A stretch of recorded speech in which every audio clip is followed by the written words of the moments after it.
Navbharat times में आप सभी का स्वागत है। और इस वक्त हम लोग लखीमपुर खीरी की श्रीनगर विधानसभा सीट में मौजूद हैं। और कमोबेश हम आपको ये भी बता दें कि हमें जाना निघासन था और निघासन के रास्ते चूँकि शारदा नदी का किनारा हमको दिखा और यहाँ पर जो है किसान अपनी ज़मीन की जुताई कर रहे हैं। पीछे ये जुताई मशीन चल रही है, गन्ना का यहाँ पर खेती हो रही है। हमने भी कोशिश करी कि मूल जगह में जाके किसानों से ज़रा हम बात करें और जानें कि आखिरकार यूपी की सियासत में जिस अन्नदाताओं का जिक्र हमेशा होता है वो क्या सोचता है।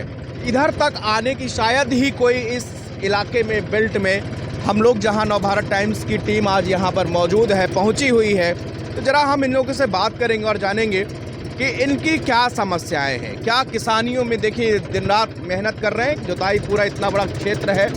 यहाँ पे शारदा नदी का एक पार्ट यहाँ पे दिखाया है। ये जहाँ पर भी मिट्टी या कुछ भी फंस जाता है तो इसको उठा के बाकायदे आप लोगों ने देखा होगा इस समय समतल कर रहे हैं। जुताई करने के बाद में लेवलिंग जो खेतों की होती है वो यहाँ पर जो है कर रहे हैं। इनसे ज़रा बात करते हैं। आपका नाम क्या है? अरविंद यादव। अरविंद जी, क्या लगता है आपको क्या परेशानियाँ किसानी में खेती में पड़ रही हैं और क्या क्या समस्याएं आपका सामना करना पड़ रहा है? हमारे वहाँ मेन समस्या ये कि जो बजाज ग्रुप मिल है उसको गन्ना हम लोग देते हैं लेकिन वो समय पे पेमेंट नहीं दे पा रही है। समय पे पेमेंट नहीं मिलता है तो सरकार के जो सेंटर हैं जहाँ पर वो MSP पे आप बेच पाते हैं, तो क्या वहाँ पर क्यों नहीं बेचते? नहीं तो ये गन्ना मतलब कि एक एरिया बंधा हुआ है। जैसे हमारे वहाँ गुलरिया पड़ोस में है, वो 14 दिन पे पेमेंट कर देती है, लेकिन हमारे वहाँ बजाज है जो लमसम पिछले साल का पेमेंट जो है इस साल का गन्ना ख़त्म होने वाला है, तब भी लमसम 10 दिन का पेमेंट बाकी है। तो क्या अभी तक आप लोगों ने इसकी शिकायत प्रशासन से या कुछ क्या ऑप्शन है? जब पेमेंट नहीं मिलता तो आप उनकी शिकायत किससे करते हैं? हम लोग कई बार धरना प्रदर्शन किया गया है लेकिन कोई अभी सुनवाई नहीं हुई है। तो डीएम की सख्ती की वजह से कुछ पेमेंट बढ़ा है। अच्छा, डीएम की सख्ती से वजह से पेमेंट मिला है।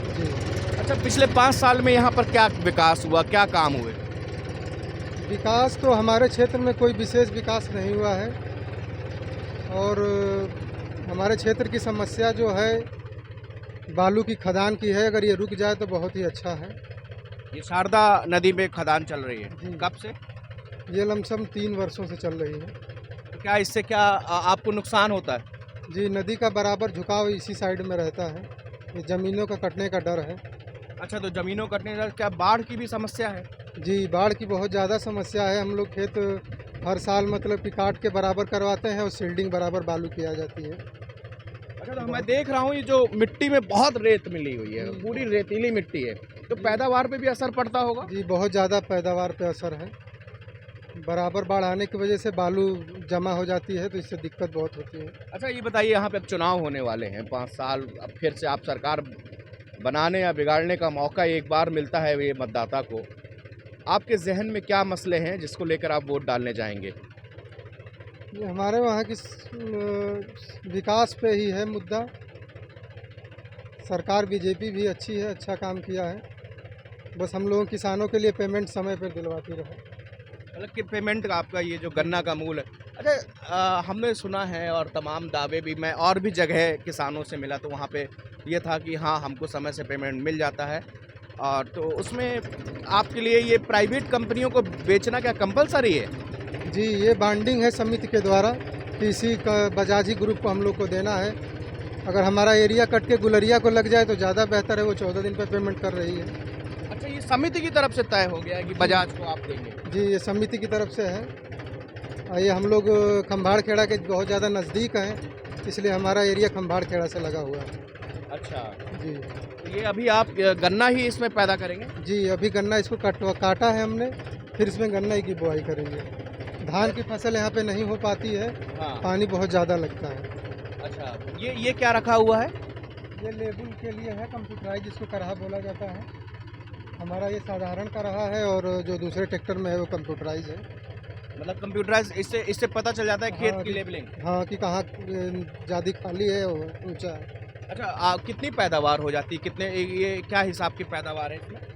बाढ़ वही ज़्यादा आने की वजह से लमसम बीघे में वही 50-50 कुंटल का एवरेज निकल पाता है। एक बीघा में 50 कुंटल। यहाँ पे एक बीघे का रकबा कितना होता है, कितने बिस्सों का? 20 बिस्सों। 20 20 बिस्सों का, जी। हाँ। तो ये इसके साथ साथ जरा सा मैं एक बार ये भी बताइए कि अब चूँकि किसानों का ये मुद्दा अभी जो है लखीमपुर खीरी निघासन आपके बिल्कुल नज़दीक है। निघासन में ये जो बवाल हुआ पिछले किसानों के, वो किसान की मृत्यु तक हो गई, इसका असर कितना पड़ा है किसानों में, कम्युनिटी में या क्षेत्र में?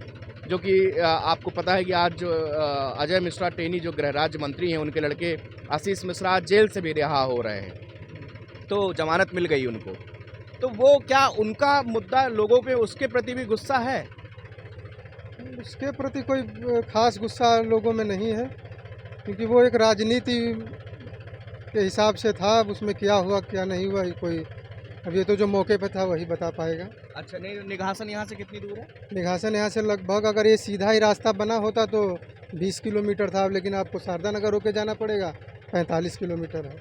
45 किलोमीटर। तो हम लोग ये इस समय जो है आप देख रहे हैं कि अब हम लोग ये जो रास्ता है, चूँकि पुल का विकास नहीं हुआ, जिसके कारण देखिए 25 किलोमीटर हमको निघासन की ओर निकलना है, लेकिन यहाँ पे चूँकि कोई भी फ्लाईओवर ब्रिज नहीं है, इसलिए अब हमको यहाँ से वापस जो है हमारी जहाँ पे जी ये सरकारी पहले प्राइवेट पुल का ठेका हुआ करता था, जो पचपेड़ी पीपिया वाला पुल है, लेकिन जब से ये सरकारी हो गया है तब से इस पे मतलब कि बिल्कुल लापरवाही है, समय पे पुल नहीं बन पा रहा है। ये इससे बड़ा ही किसानों को भी दिक्कत हो रही है। लगभग 100-200 एकड़ किसानों का ज़मीन उस पार भी है, लेकिन वो गन्ना निघासन होकर उस पर शारदा नगर होके ले आ रहे हैं, उनको बहुत ज़्यादा समस्या है। इस पर सख्ती होनी बिल्कुल चाहिए। सही बात है। इस समस्या से हम भी जूझ रहे हैं। हमारे गूगल मैप ने जो रास्ता बताया था वो आगे ख़त्म हो रहा है, चूँकि शारदा नदी के पास मिला। तो संयोग अच्छा था कि इन लोगों से बात हो गई और ground zero literally Navbharat times की कोशिश इस सफ़र में ये है कि हम बहुत ज़्यादा राजनेताओं से मुखातिब ना हो, जो आम आदमी है, जो कहते हैं कि आखिरी व्यक्ति है, उस तक पहुंचने की यहाँ पर हमारी कोशिश है। हमारे सहयोगी सत्यकाम अभिषेक के साथ में मैं विनीत त्रिपाठी, लखीमपुर खीरी।